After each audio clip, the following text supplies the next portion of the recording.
నటసింహ నందమూరి బాలకృష్ణ ప్రస్తుతం ఆయన NBK 109 shooting లో చాలా బిజీగా ఉన్నారు. ఎట్టి పరిస్థితుల్లో ఈ ఆగస్టు ఎండింగ్ లోపు ఆ సినిమాని పూర్తి చేసేయాలి అని. ఆ తర్వాత ఏ సినిమా అంటే తెలిసిందే, ఎన్బికే మరియు బోయపాటి శ్రీనితో ఒక సినిమా, ఇలా అనేక సినిమాలు ప్లానింగ్ లో ఉన్నాయి. అయితే ఈ మధ్యలోనే ఆయన కుమారుడు శ్రీ మోక్షజ్ఞ గారి సినిమా కూడా తెర మీదకి రాబోతుంది. దాన్ని కూడా పర్యవేక్షించాలి. ఇటువంటి సమయంలో ఒక క్రేజీ కాంబో న్యూస్ అయితే హల్చల్ చేస్తుంది. ఇది నిజమా కాదా అని తెలియదు, అఫీషియల్ గా ప్రకటించలేదు. రామ్ పోతినేని హిట్ లేక సతమతమైపోతున్నాడు. డబుల్ ఇస్మార్ట్ తో మన ముందుకు రాబోతున్నాడు. ఆగస్టు 15 ఆ సినిమా భవితవ్యం తేలనుంది.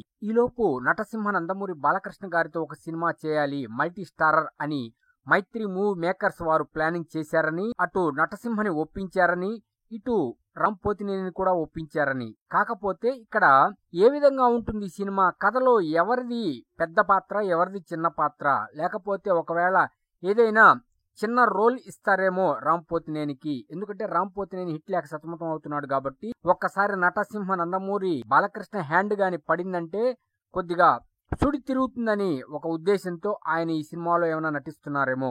కాకపోతే మైత్రి మూవీ మేకర్స్ వారు అఫీషియల్ గా అనౌన్స్ చేయాలి, చేస్తే మనం నమ్మొచ్చు. కానీ ఈ క్రేజీ కాంబో సెట్ అయిందా, మైండ్ బ్లోయింగ్. కానీ ఇక్కడే ఒక ట్విస్ట్ ఉంది. బోయపాటితో ఆ సినిమా అంటున్నారు, ఈ సినిమా అంటున్నారు, రకరకాల సినిమాలు చెప్తున్నారు. వీటిలో ఏదైనా ఒక సినిమాలో ఒక రోల్ ఏమైనా ఉండొచ్చేమో. ఎందుకంటే అఖండ 1లో శ్రీకాంత్ ఒక రోల్ చేశాడు, అలాగే అఖండ 2లో రోల్ చేయొచ్చు, BB4లో రోల్ చేయొచ్చు. ఏ సినిమాలో అయినా సరే ఒక రోల్ చేయొచ్చు అని మేము అంచనా వేస్తున్నాం. కాబట్టి ఈ వార్తగా నిజమైతే అటు నటసింహ అభిమానులకి, ఇటు రామ్ పోతినేని అభిమానులకి బంగినపల్లి మామిడి పండు లాంటి వార్త అని చెప్పొచ్చు. ఇక చెప్పేదే ఉంది, సినిమా రిలీజ్ అయితే మధ్యల మోతే.